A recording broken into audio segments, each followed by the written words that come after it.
Hello, friends. Today, we're going to explore a story that is less about grand events and more about the quiet, profound connection between a grandson and his grandmother. It's a story that I believe will touch your heart, making you think of your own family's unspoken bonds of love. What is the genre of The Portrait of a Lady? Autobiographical fiction.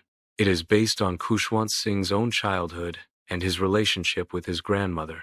What is the central theme? Selfless love and the changing nature of relationships. It also shows the conflict between tradition versus modernity. To understand the story better, we should know a little about the author, Khushwant Singh. He was one of India's most prominent writers, journalists, and historians. He is famous for his wit, honesty, and bold style. However, in this story, he uses simple words. Let's walk through this emotional story. It is structured in 3 clear phases. First phase, intimate friendship, the village life. The story begins with the author's childhood in the village. His parents left him with his grandmother while they went to live in the city, so he and his grandmother were inseparable. He could not believe that his grandmother was once young. His grandfather's portrait was hung above the mantelpiece in the drawing room. But to him, his grandfather looked so very old that he could only have lots of grandchildren. This is not disrespect.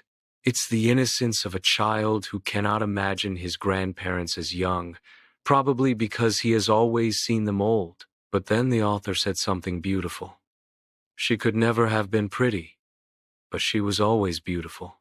He talked about her inner beauty, which is her calmness, her spotless white clothes, constant prayer, and telling the beads of rosary.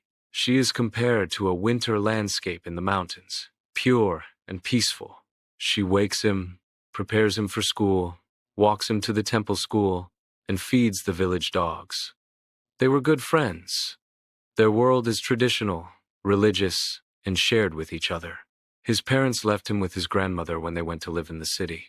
She recites morning prayer while dressing him, so that the boy would learn. But he has no interest in learning the prayer. He listens because he loved her voice.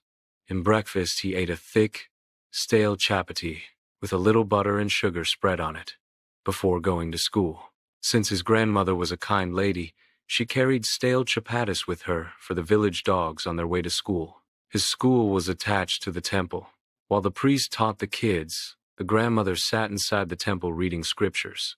On their way back home, they used to feed the stray dogs with chapatis. Second phase, becoming distant. The city life. This part symbolizes the shift from traditional Indian life to a modern, westernized one. When his parents had comfortably settled in the city, they called the narrator and his grandmother to live with them. Although they shared the same room, but her grandmother no longer came to school with him. The author goes to an English school by bus. She can no longer accompany him. This physical separation becomes an emotional and intellectual separation as well. There were no dogs in the streets, so she started feeding sparrows in the courtyard of our city house. As he was learning English words, Western science, and about the law of gravity, Archimedes' principle, the world being round, etc., this made her unhappy, because there was no teaching about God in the scriptures. To her, music seemed indecent and vulgar. She thought music was only for beggars and dancers. Out of sadness, she just withdraws into silence. When he had joined the university, he was given a room of his own. Then the common link of friendship was broken, because now there was no prayers or teachings about God that she could make him learn.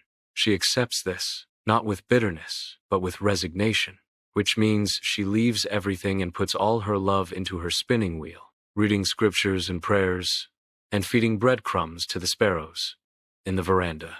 As the author was leaving for abroad for further studies, he was not sure about his grandmother being all right until he comes back after 5 years. Even at the railway station, she was praying and telling the beads of her rosary. When she kissed his forehead, he cherished the moist imprint, thinking it as the last sign of physical contact between them.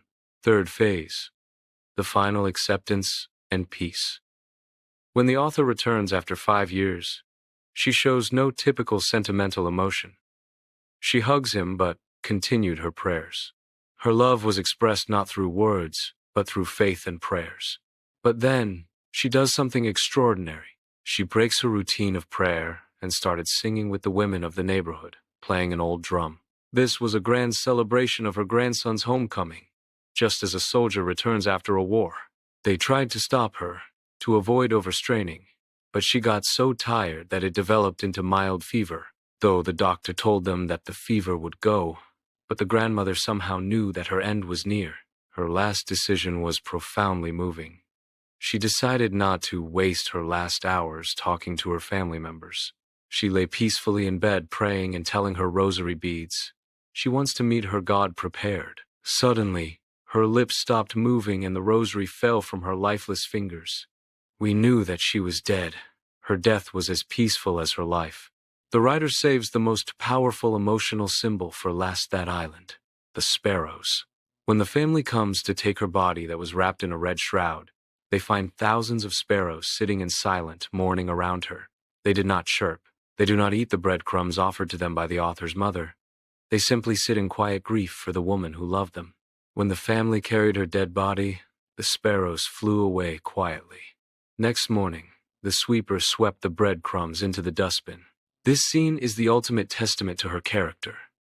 Her love was so pure, so quiet, and so genuine that it wasn't just felt by humans, but by nature itself. So, friends, this story is not a loud, dramatic tragedy.